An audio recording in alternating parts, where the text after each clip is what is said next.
is really badly needed. The pandemic has reminded us how vulnerable our education systems are to even mild disruptions.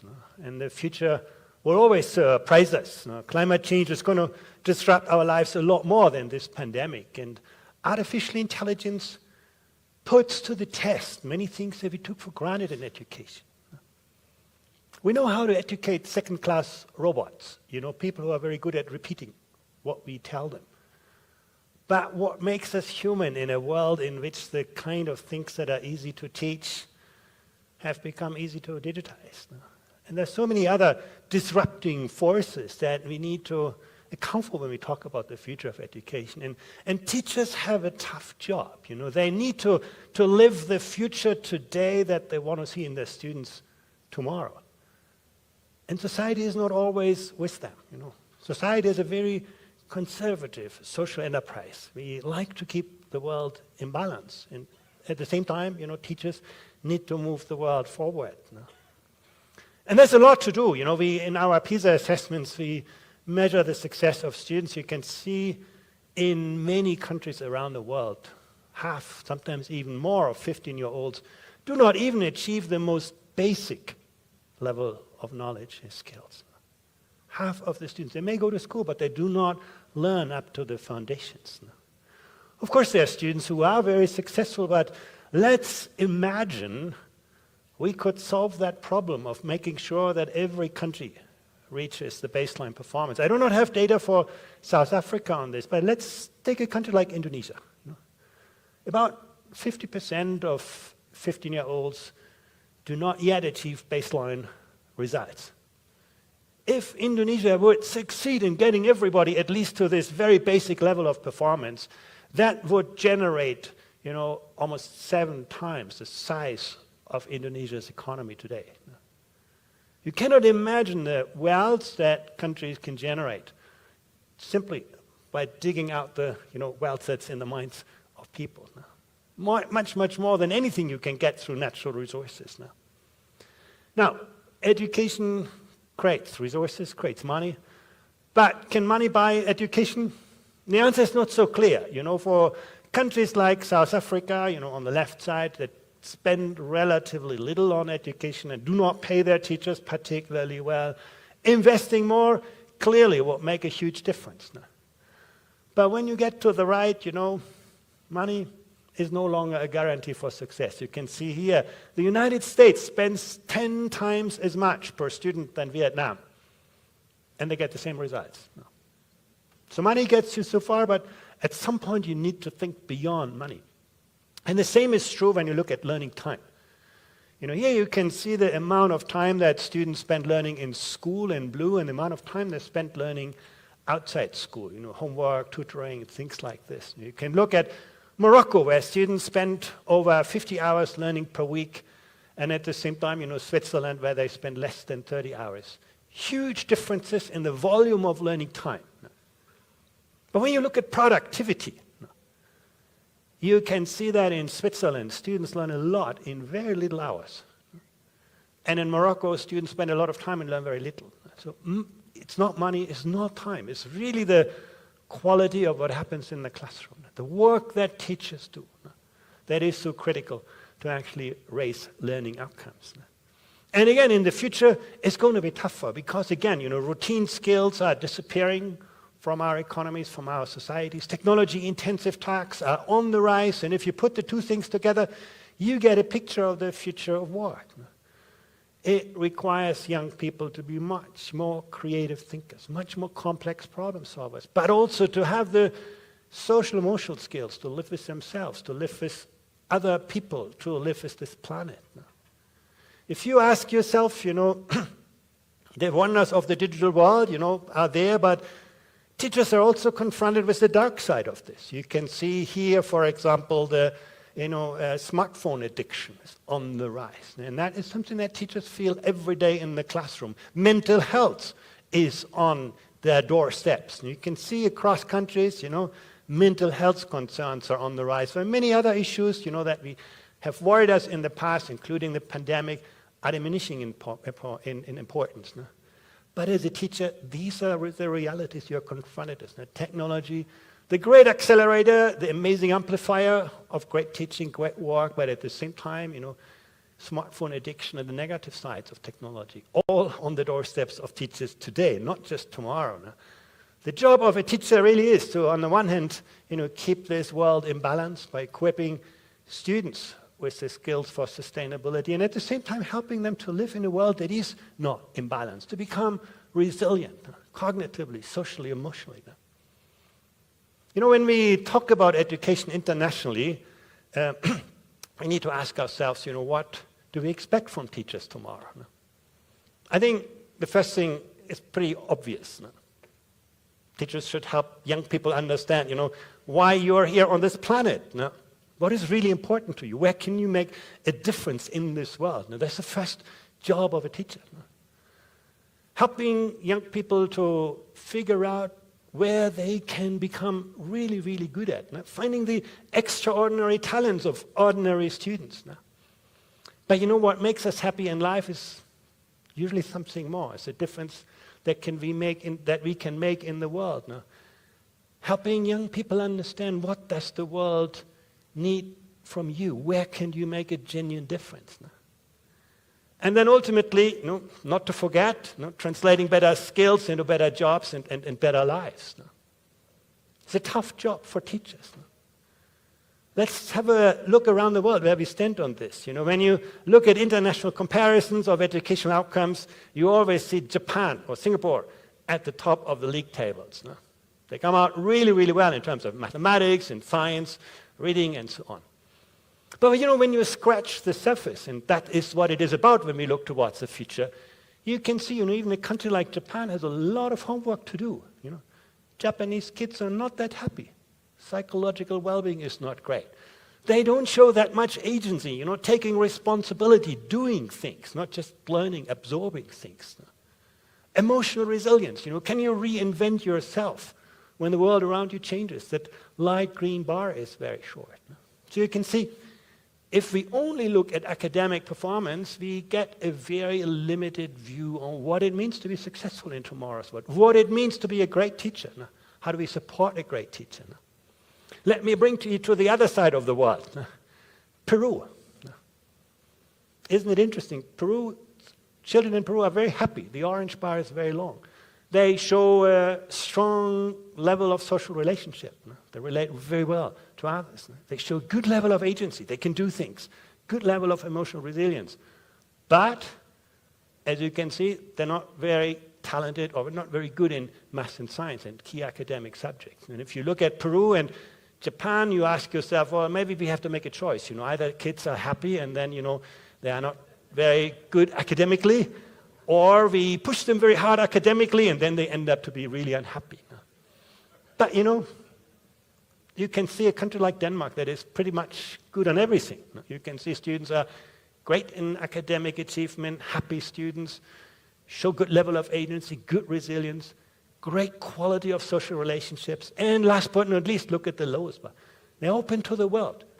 They're willing and able to appreciate different ways of thinking, different ways of walking, work with people from different cultures, all what we need in this 21st century. So that's the job of great teachers, to get that balance right, not to just focus on one thing at the expense of others. We should not develop cognitive outcomes, academic achievement, at the expense of social and emotional outcomes, but through, character and social emotional skills. So how do we do that? And this is the point. This is where the teacher's role is most influential. When you ask yourself, who are the students who can organize their own learning, who can learn independently, who can set their own learning goals? You can see the number 2 predictor of this is the extent to which young people feel my teacher knows who I am. My teacher knows who I want to become. My teacher supports me on my individual journey. That connection between students and teachers is the best predictor, not just what teachers say. And by the way, when it comes to academic performance, that is the number 1 predictor. Not just what you teach, but how do you understand the people in front of you. So high-performing education systems are very, very good in creating that space to strengthen that connection. Let's look at some of the issues around it, We can see, for example, when students do not feel their teachers to be supported, they get worried, they get anxious. It is not tough exams that make students anxious. That's not true. What makes students anxious is the lack of support, the lack of agency. At the same time, when students feel their teachers to be supportive, you can see that anxiety goes down, however hard it is to study. Look at one question here. We ask students, do you think if you come back to your school in 3 years' time, your teachers will be excited to see you? And if the students say, yeah, I think so, you see they are much less worried, much less anxious about the world around them. What we see, however, that when it comes to social support, teachers are often left alone. The country where I live in France, only 5 out of 100 teachers feel society is interested in them, supportive of them. South Africa stands much better there. Almost as good as, the high-performing countries. But you can do better. Vietnam is a country where virtually every teacher feels that support of society. And how do you create that support of society? Through the connections you build. The more social capital teachers build in society by connecting with parents, by connecting with other schools, by building collaborative, opportunities for professional development, the more they feel that support from society. The more you make teachers visible, the more you'll be successful. But this is one of the biggest concerns that we all need to address. We also see, where this is going to, the issue of teacher shortage is on the rise. South Africa is a great example. You have a large share of people who are in the profession who say, well, if I find a better opportunity, I'm going to leave the teaching profession. And these bars are growing. It's harder and harder to make teaching not just financially attractive, but also intellectually attractive by offering teachers interesting, engaging careers. We also see that the shortages are particularly strong in areas that are particularly important these days. Having teachers who can teach in multicultural, multilingual environments. Most countries struggle to get qualified people for those kinds of jobs. And the outcomes are clear. You can see wherever there is teacher shortage, that drives down the outcomes that we measure in our international assessments. So, to what extent, can we change that? We ask, what drives teachers' stress? What makes them anxious? What makes them stressed? And you can see working with students is not a great driver of stress. In fact, I listened carefully to the minister. Yeah, class sizes are very large in South Africa. They're on the rise, but honestly, when you actually collect data on that, that is not the primary driver of stress among teachers. It is much more to do with the administrative burden they have, the kind of paperwork they need to do, things they do not feel relates to working with students, their primary mission. That's something that we need to take care of, creating a work environment where teachers can devote more of attention and time to do what they perceive to be their mission, making a difference to the lives of people. Salaries. I have a lot of sympathy with teachers in South Africa. Teacher pay is still, a lot to be improved. But, when we look at the, happiness of teachers on the horizontal axis and the relative pay, you can see in a country like Korea, teachers are paid really, really well, and they're very happy. No surprise. In a country like France, teachers are not paid very well, and they're very unhappy. You can also understand that. But then there are exceptions. You can see in Portugal, for example, teachers are paid really well, great salaries, but they do not feel very happy with their job. And in the United States, teachers are paid very poorly and still feel okay. So money is always an extrinsic demotivator. When you do not pay people well, they will run away. But money is rarely an intrinsic motivator. You do not attract, develop, retain great people just through great salaries. What we can see, for example, effective professional development is a much better predictor for teachers' job satisfaction, where teachers feel, I have a principal I can trust. I have colleagues with whom I learn. Teacher training, modern professional development doesn't take place somewhere in a university. It takes place at the workplace, in the school, with your colleagues. And that teachers have that kind of environment, you can see they are happy with their job. What are the principal barriers? Yeah, teachers say, I have no time, I have no money. That's understandable, but number 5 on the list is not about resources. It's about, my system doesn't provide something that really helps me in my classroom with my colleagues. That is something that we can improve without necessarily spending more. And very, very clear, effective professional development is very much about collaboration. You can see the more teachers teach jointly as a class, the more they engage in collaborative professional development, the more they observe each other's lessons, the higher their sense of self-effectiveness, self-efficacy. So it's not that difficult. The high status of the teaching profession, the great social status that teachers have in some countries, very much relates to those kinds of things that we can influence, and many of them do not even depend on money. So let me conclude. It's all about professional agency. Unfortunately, over the last years in many countries, we have seen an unfortunate trend to commodifying education. Students become consumers of prefabricated content that's not interesting to them.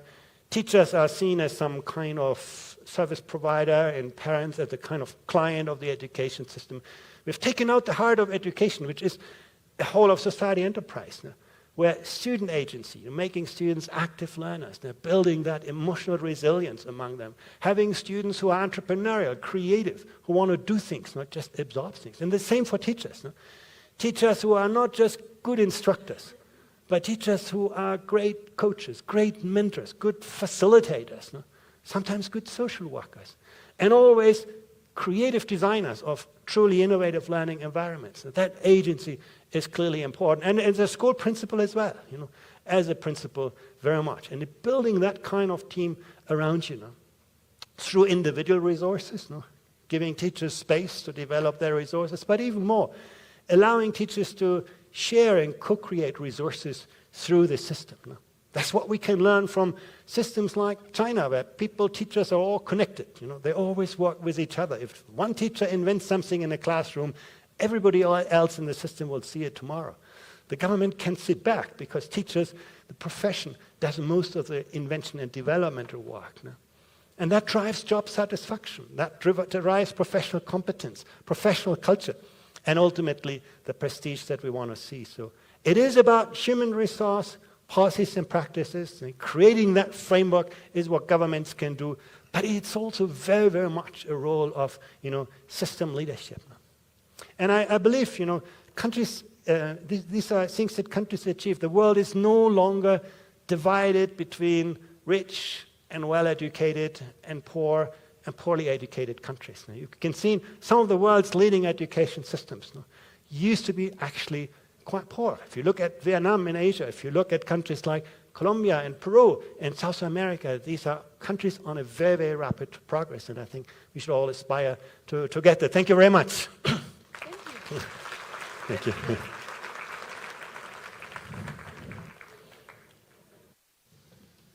Thank you so much, Prof. Professional agency, teaching, professional agency, the entire collective in a schooling system.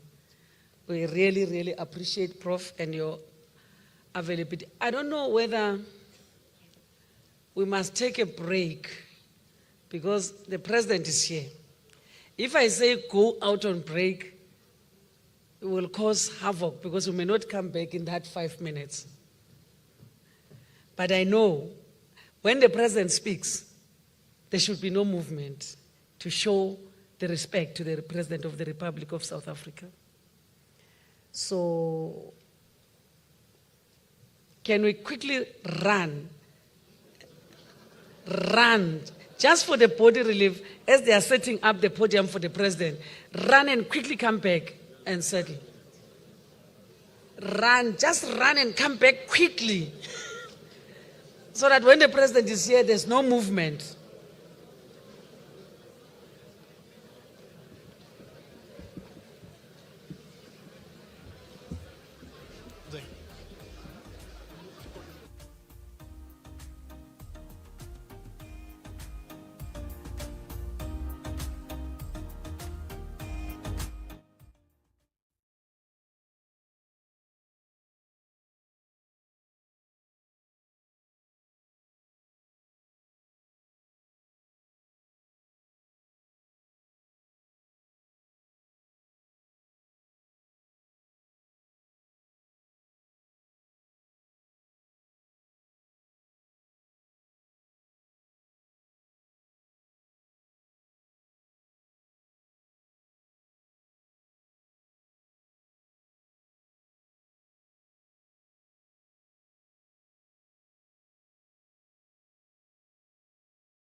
Ladies and gentlemen, let's welcome the President of the Republic of South Africa. He is entering the hall with a big round of applause. And let's get settled.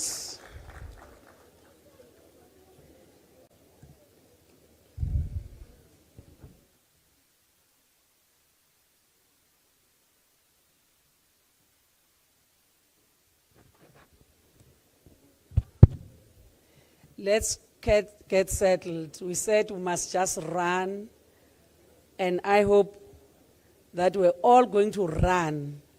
And I'm expecting people to run back. The President came before you all came. Can we take our seats, ladies and gentlemen? Thank you so much for the warm welcome to our President, the President of the Republic of South Africa. Can the ushers bring those that are still outside to tell them that it's not time for tea? It was just a body break. Let's quickly come inside. It was just a body break, not tea. We're still going to have tea time.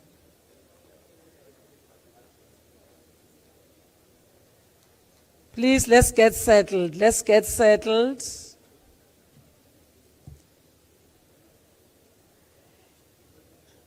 I wish I can sing, that as you are coming in, I'll be singing a song for you. I can see people coming with their tea, with their food, but we are still going to have that break. When we break, we must find food. Those of us who are still inside were hungry also. So I can see that you grab food and you finish the food. Let's get seated. Let's get settled.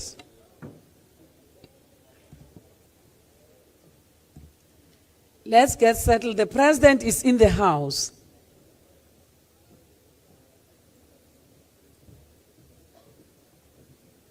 The President of the Republic of South Africa has respected us in his extremely busy schedule. So let's show that respect too. I said it's a body break, not food break. We're still going to go out for food break. Now people have gone to grab food. I don't know whether we'll have food.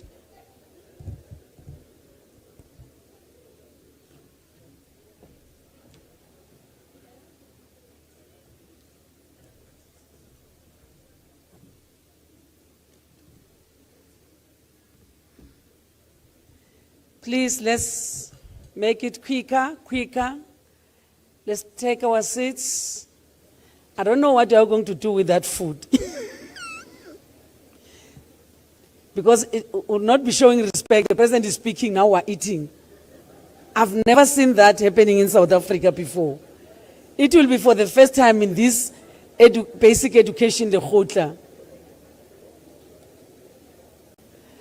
I said people must run to the restroom. People ran to grab food.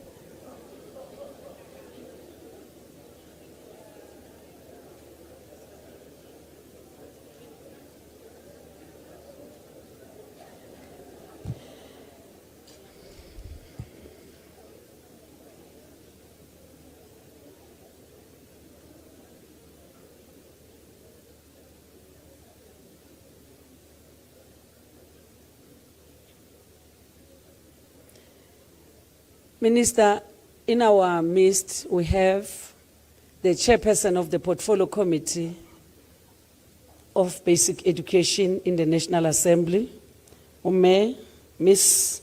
Joy Maimela, and we also have the Honorable Chairperson of the Select Committee in the NCOP, Honorable Maki Feni. They are in our midst and want to thank them for respecting our invitation and coming in person to be with us. Because now everybody seems settled, let me take this opportunity to invite the Minister of Basic Education in the Republic of South Africa, Ms. Siviwe Kwagube, to do the honored job. Over to you, Minister. Let's encourage her as she comes forward. The honorable job.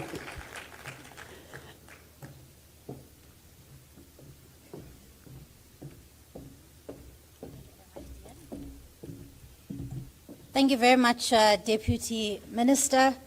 And once again, ladies and gentlemen, a very good morning to all of you. As I indicated a little bit earlier, that the President of the Republic, Mr. Cyril Ramaphosa, will be joining us this morning to deliver a keynote address.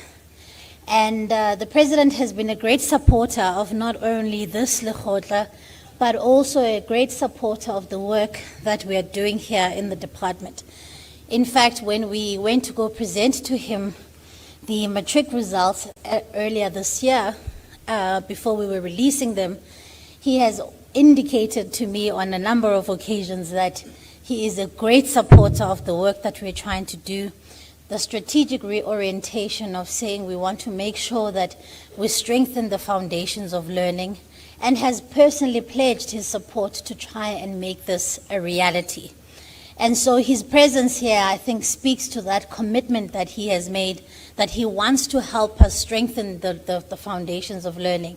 In fact, he often says to me that he believes that that is something that we should have started with 30 years ago or 31 years ago, and that we may be 31 years late. And so he is encouraging us to not only move with pace, but also to understand the urgency of really strengthening the foundations of learning. So I would like to invite the President of the Republic of South Africa, Mr. Cyril Ramaphosa, to come and give us the keynote address.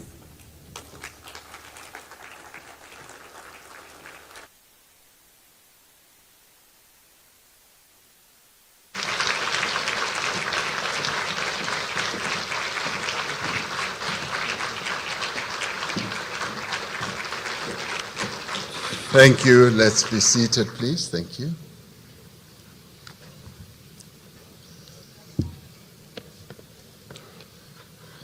Minister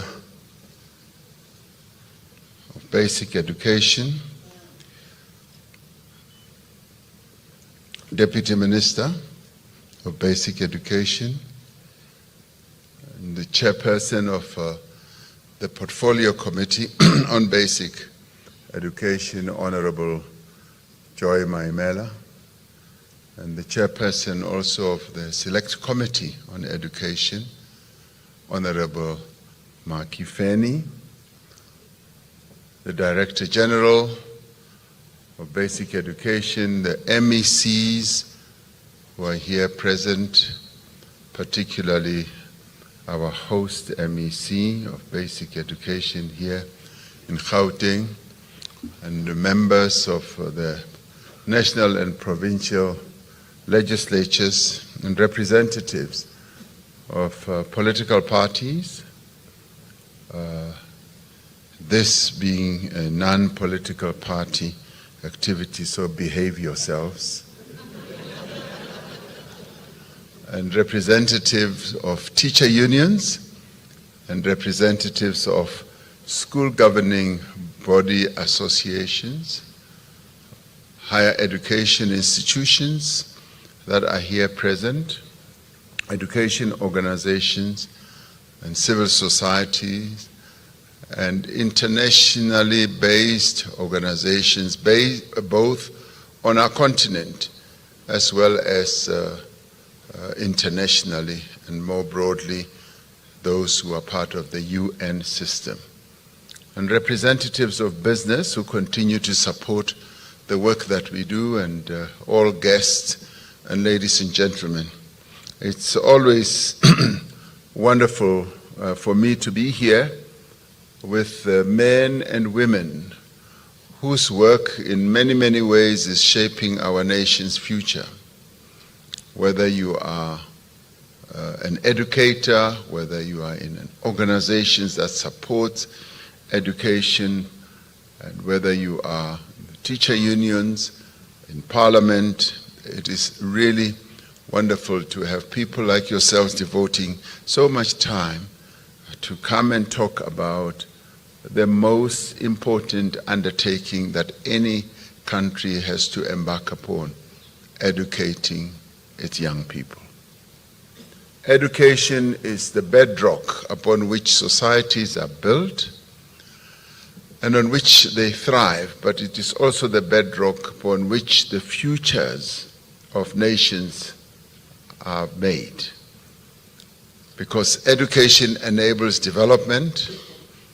In many ways, it is a catalyst of progress for individuals, for communities, for countries, and for economies as well, and for families. Basic education in particular is the most crucial determinant of whether an education system succeeds, falls short, or fails.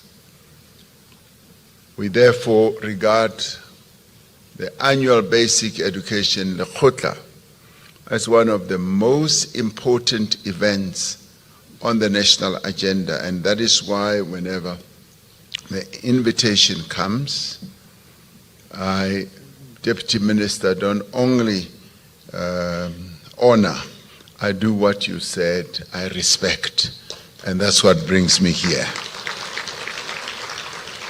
So to put this into perspective, in its recent South Africa economic update, the World Bank singled out basic education as one of the 3 sectors with the greatest potential to drive inclusive growth and to transform South Africa into a high-income country. Now, what is greatly encouraging is that the reforms proposed by the World Bank in areas such as prioritizing foundational years are very much aligned with the department's vision.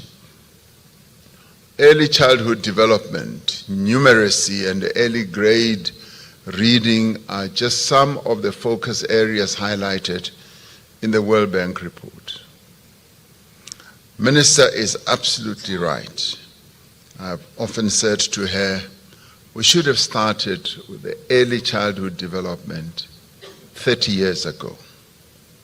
And if there is any mistake that we have made as a nation, as a government, it is this one. That 30 years ago, we were blindsided, and we should have realized that to get this country to be put on a much higher plane of development, we should have started with early childhood development then. We would have had a cohort of people who would have started their learning much earlier and who would be contributing much more effectively. And we should have understood what Bantu education or apartheid education did to the people of this country. And we should have immediately decided to remedy that. But as they say in the classics, better late than never. Other countries maybe are nowhere near what we are doing.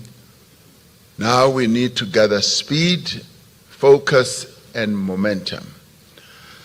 Last year in 2024, we achieved the highest matriculation pass rate in our country's history.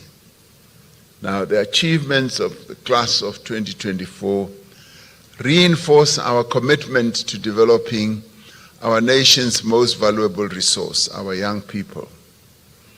This achievement shows that we are indeed steadily undoing apartheid's legacy of intergenerational poverty, disadvantage, lack of opportunity, and indignity. Our learners, our educators, our parents, and caregivers deserve our collective appreciation alongside school governing bodies and partners in civil society who've been very much a part of this journey, as well as our trade unions, as well as the academia. They deserve the greatest round of appreciation which we should give. However, we must also say these impressive outcomes stand in stark contrast to what we see in the early years of education. We are all aware of the 2021 Progress in International Reading Literacy Study that showed that more than 80% of grade 4 learners in our country cannot read for meaning in any language, including in their own home language. Now, that is a real bad situation. South Africa also ranked low in a recently published study on trends in international mathematics and science, which surveys capabilities in grades 4 and 8. Not having mastered basic skills in reading and maths at foundation level sets the tone for how a learner will perform in high school and beyond. And that is why early childhood development education becomes the key foundation and bedrock. So correcting these shortcomings is for us the most urgent of tasks. It must be front and center of all our efforts in basic education. This is the first basic education sector Lekgotla convened under a government of national unity, and your minister and deputy minister, as you can see all over their faces, everything about them, what they wear, the way they walk, the way they speak, is GNU, and that's what it is. And whether they themselves like it or not, they are branded with that, GNU. Now, it is taking place at the confluence of a number of developments that are key to our nation's progress. The first of these is that we are now in the implementation phase of the medium-term development plan, its government strategic framework for the next 5 years.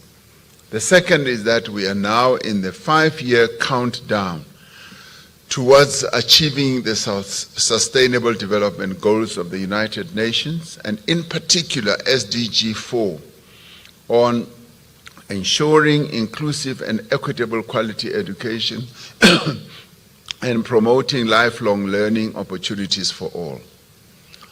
The third key development is South Africa's G20 presidency, with its theme of solidarity, equality, and sustainability. As the host to the G20 Education Working Group, we have a unique opportunity to drive a progressive agenda for inclusive and equitable education within the framework of the G20. And our Minister Kwahube, has been traveling the globe. Last year, she spent a lot of time in Brazil, interfacing with the G20 process that was held in Brazil, and now she has the opportunity to lead the one that is part of our G20 presidency. The theme of this year's Lekgotla, strengthening foundations for a resilient, future-fit education system, is therefore, in my view, most appropriate and timely. Globalization, open knowledge flows, and advancing technology are rapidly changing the world of work. The World Economic Forum's 2025 Future of Jobs report shows the world's fastest growing and fastest declining jobs. At the top of the pyramid, the jobs that are growing fastest are in big data, specialists, that is, user interface and user experience engineers, data warehousing specialists, and renewable energy engineers. At the bottom of the pyramid, some of the jobs that are now in decline include bank tellers, data entry clerks, cashiers, admin assistants, bookkeeping, and payroll clerks and telemarketeers, amongst others. So they are right at the bottom.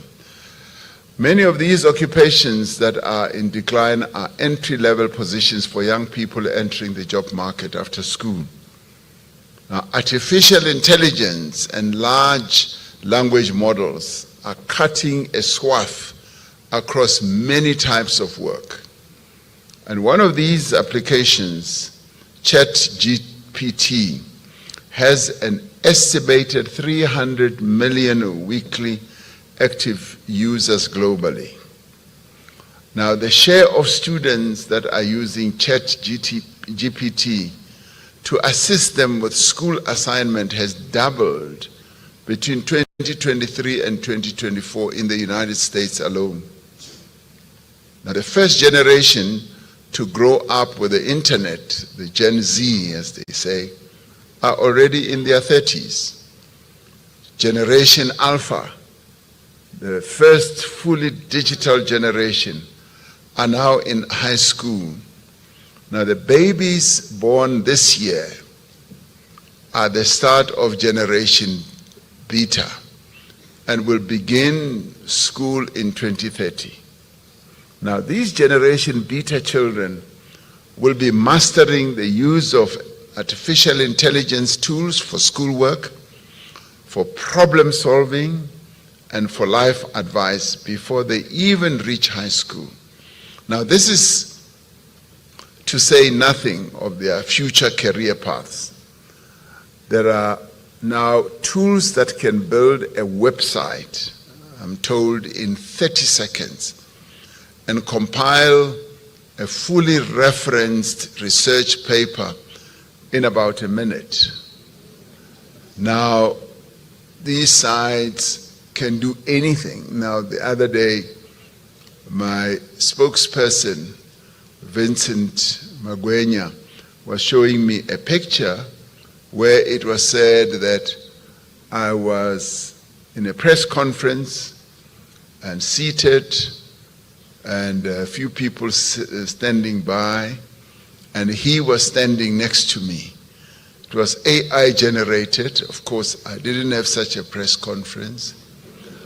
Now, it made me look so handsome. I was really good looking. Yeah, now it completely distorted his looks. He didn't look handsome at all. So this is what AI does. It just generates these things, and then they said I had said things that I never said.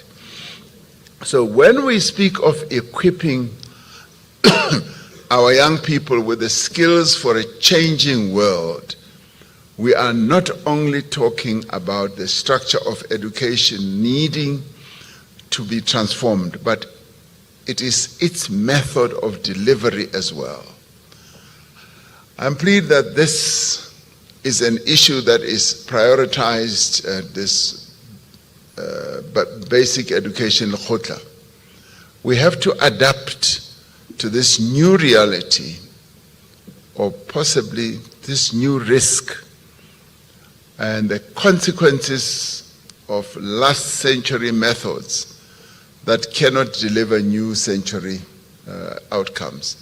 As impressive as technological advances have been, technology is but a complement to human endeavor.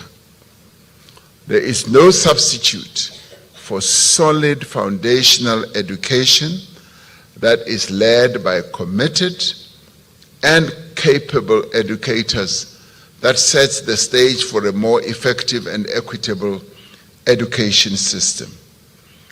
Now, at a foundational level, learners develop essential skills in literacy and numeracy, reducing pre-existing learning gaps and form the building blocks for lifelong learning. I was telling the Minister, Minister Gwahube, as well as Minister Nzimande, who has had to leave, that I once went to a conference in Mexico when I was Deputy President, and I met these Canadians who told me that they were already teaching coding to 2-year-old children. And they say, it's amazing how these 2-year-old children just take up to coding at that very early stage. The DG was saying to me, no, we are now beginning to do it at 6 years or 7 years. Now that's okay, because we are not doing it 30 years later. We're only doing it maybe 4 years later. So we will catch up. So early childhood development does play a critical role. It is a strong social equalizer, with children from disadvantaged families benefiting most. And I have seen how they benefit. We need to improve foundational numeracy and literacy using the mother tongue-based bilingual education approach. We are encouraged by the department's efforts to renew or review and realign our existing curriculum, including the issue of assessment, learning and teaching support material, and teacher development programs. Equality and access must guide everything that we do. The notion of equality is, as we find, even in the G20 process, becoming a big issue of contention, where we in the global South clamor to have equality as the centerpiece of what we need to lead the world towards. There are those who have already reached high levels of, being equal, and they believe that, no, we are all equal, and yet we say we are not. So that must guide everything that we do. The concept of equality and equity. We have a special obligation to promote access to quality education for learners, also with a number of disabilities, such as those who are blind, deaf, or who have other disabilities. This is both a human rights issue as well as it is an economic and social imperative. For our country to develop, we need to ensure that every person is able to realize their potential. We therefore welcome the inclusion of Deaf South Africa and Blind SA in this Lekgotla program. We welcome that. Now, our hardworking educators are in the end the backbone of the sector. We welcome the ongoing provision of teacher support and development programs focused on skills, pedagogy, and methodology, amongst others. And I often say we need to empower them and make them operate at the top of their game. And I often say, when parents give our educators their children, they expect that they will do the best that they can to make sure that those children are well educated. And I often say, in the end, it is your responsibility as an educator to make sure that you get that child to be the best that they can be in the nation, because the parents and the nation gives you that child, and they say, improve this child, make this child the best our nation has. So the responsibility on educators is a big and heavy one. The alignment of the national curriculum and the schooling system with South Africa's economic imperatives must be an apex priority also for this Lekgotla. Entrepreneurship plays a key role in economic growth, particularly when the labor market is as constrained as ours is.